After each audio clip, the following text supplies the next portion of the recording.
All right, welcome back to RCM Tech Talk. This is John Williamson with Francis Burton. We're going to drill into patient AR issues. So as we all know, high deductible plans, patient responsibility on the rise.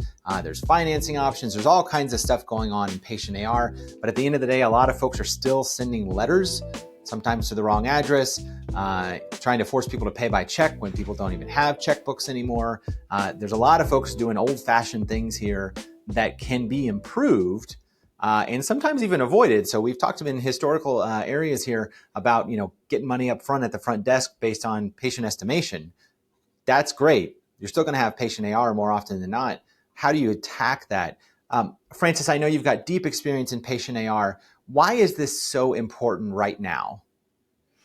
Well, I know that patient AR is where a lot of the white flag raises are happening. People are tending to, their insurance denials, insurance AR pretty religiously. The patient AR kind of snuck up on them as it's rising, and they're saying, oh my gosh, what do I do? So, the statement count, right, whether it be paper or electronic, is rising, and bad debt is rising. The Fair Debt Collection Act is buckling down on how hard you can come down on a patient for not paying. So it becomes even more critical that you collect before service is rendered. So, yeah. Absolutely.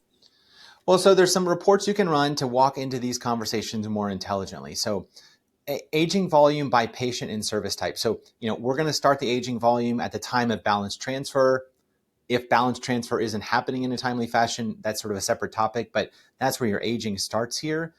What is your volume by age and service type? So what types of services are you having collection problems on? That may inform your upstream processes.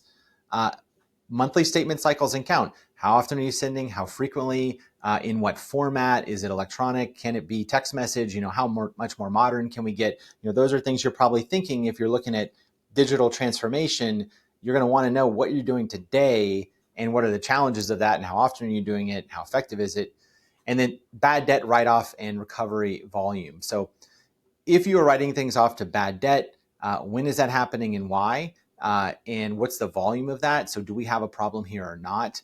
Maybe you're using an outsourced vendor and you've got a recovery team that's going after that. What does that look like? You can get that from reports walking into this conversation. Francis, as you're walking in, these are, Rev Cycle Director talking to both frontline folks and the patient AR management manager. What should they be asking and talking about? I would want to know right out of the gate, let's go walk to the front desk. I want to hear how patients are approached, or the patients are being approached by the front line. If collecting copays, deductibles, are they saying, would you like to pay today? Instead, because that's a yes or a no, right? Or are they saying cash, check, or credit card? What method will you be using? So I want to hear kind of the dialogue, the script that they've been taught. What if they have a balance on the account and need to collect the copay? How do you address that? What are you doing for uninsured patients? Are you just billing them? We'll bill you. I would want to know, how do you do your statement cycles? Are they done monthly? Are they done where they're queued to sit there until the 30th or the 15th, or maybe you do it on the 15th and 30th? Or are they going out the door as soon as they become patient due? As soon as that insurance is posted to balance transfer to patient, how is your system doing that? I would want to know what the count is. Is it a high volume? I always say the first of the year, deductibles start over. That's when you need to buckle down. You may need to have another person at the front that first quarter of the year. Those are kind of getting into the nitty gritty, but I would want to know, how has it been done in the past? The patient's payment plans, how lenient are you? Do you monitor those? I have literally seen people with a Rolodex, not a Rolodex. People don't know what a Rolodex is right anymore, but like a little index system where they're saying, oh, it's that time of month, I need to run this credit card for this patient. Are you putting credit card on file? Does your system allow you to see that it's automatically coming out on the 15th at $50 a month as agreed by the patient? Or are you doing a, sure, I'll pay you $100 a month kind of verbal promise, and they're doing $5 every other month just to stay under the radar? Yeah, I'd be curious to know, how are you managing payment plans? And then at what point do you say enough is enough and you write it off to collections? What's your threshold? Is it $25? Is it $100? I've had people tell me that they do, oh yeah, I send 3 a month. I mean, three total. And then we do a phone call if we have time. And then they go to collections. Well, lo and behold, you look into their statement cycle history and you see that patients that owe $6.99 have gotten 11 bills.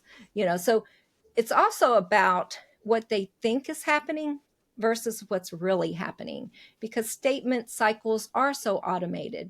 You have, it was set up by the manager before you that the minimum balance is going to be $20, and she thought it was $5. Who uses 20, right? A lot of people owe $20 copays or have a $10 shortage. So you would need to revisit settings. So that's another thing. The first thing I say is, let's go look at your statement settings.